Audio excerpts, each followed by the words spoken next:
Hello and नमस्ते everyone. मेरा नाम है सुष्मिता झा और मैंने लास्ट ईयर 2019 में एसबीआई पीओ का एग्ज़ाम क्लियर किया था। तो ये वीडियो जो मैं बना रही हूँ उसमें मैं शेयर करूँगी अपनी स्ट्रैटेजी फ़ेज़ 1 प्रीलिम के लिए जो मैंने यूज़ की थी प्रिपरेशन के लिए।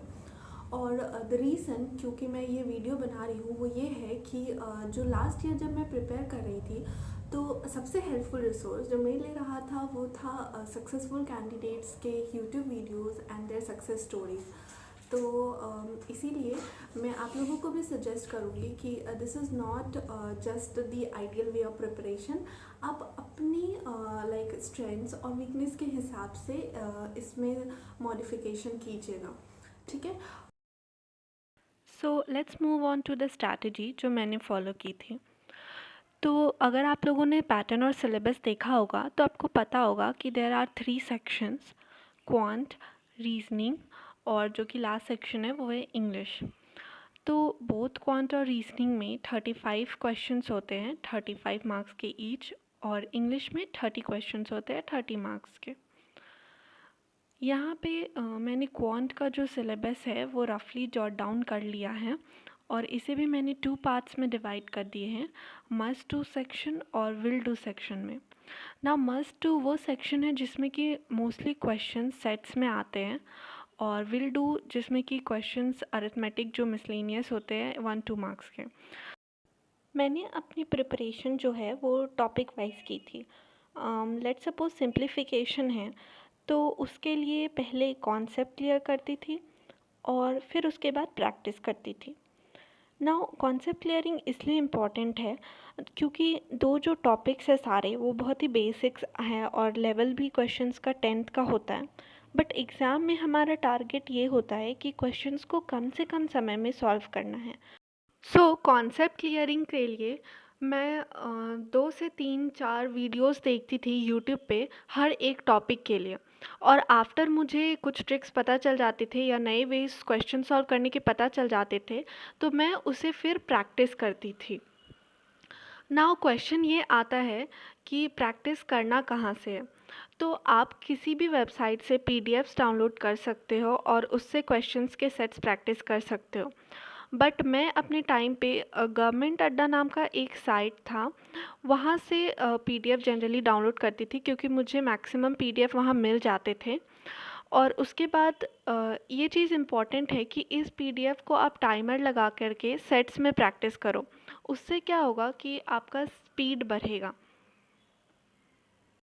जब मुझे लगता था कि मैंने इनफ क्वेश्चन प्रैक्टिस कर लिया है तो उसके बाद मैं ग्रेडअप ऐप पे जाके क्विज़ेस सेक्शन में पर्टिकुलर टॉपिक के क्विज़ेस सर्च करती थी और जितना हो पाता था उसके सारे क्विज़ेस करती थी।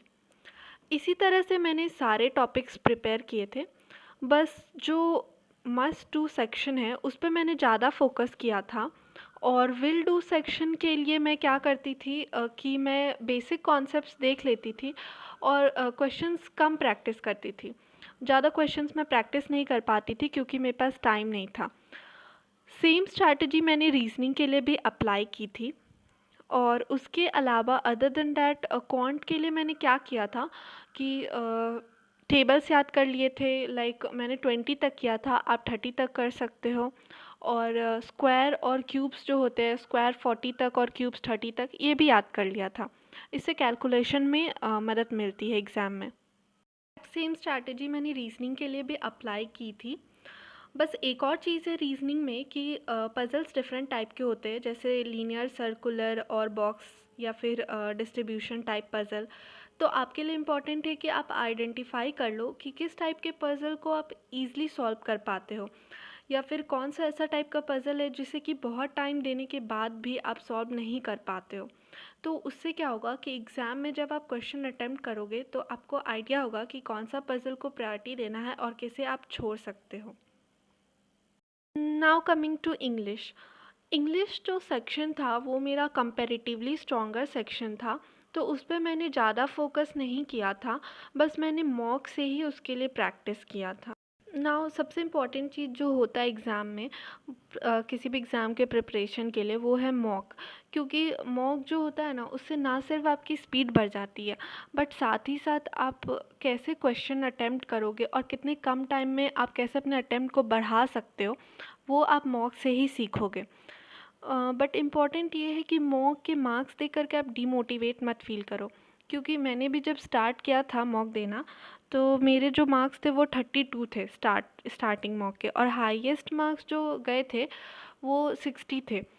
तो आप मार्क्स पे टारगेट ना करके आप टारगेट करो कि अपने अटेम्प्ट्स को कैसे बढ़ाएं और अपने परसेंटाइल जो कि है उसे 90 परसेंटाइल से ज़्यादा मेंटेन करने की हमेशा कोशिश कीजिए।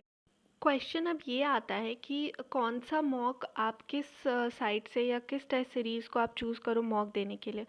तो स्टार्टिंग जब मैंने मॉक देना स्टार्ट किया था तो मैंने टेक्स्ट बुक से प्रैक्टिस करना स्टार्ट किया था। क्योंकि उसमें जो नंबर ऑफ़ मॉक्स है वो ज़्यादा होते हैं और उसका कॉस्ट भी कम होता है। तो स्टार्टिंग में मैं भी सजेस्ट करूँ कि आप टेक्स्ट बुक या किसी भी और सस्ते मॉक सीरीज़ से प्रैक्टिस करो। देन नेक्स्ट जब मेरा कॉन्फिडेंस बढ़ गया उसके बाद मैंने ऑलिव बोर्ड और प्रैक्टिस मॉक की मॉक सीरीज़ ले ली थी और वहाँ से ही मैंने मॉक दिया था। एक और बात ये है कि मॉक देते वक्त जो फर्स्ट 10 मिनट होता है उसमें आप कोशिश कीजिएगा कि आप maximum number of questions attempt कर सको, लाइक 15 टू 20। उससे क्या होगा कि जो बाकी 10 मिनट आपके पास बचेंगे उसमें आप पैनिक नहीं करोगे और जो क्वेश्चंस जिसमें ज़्यादा सोचना पड़ता है या फिर क्लियर माइंड की ज़रूरत होती है वो आप इजीली सॉल्व कर पाओगे।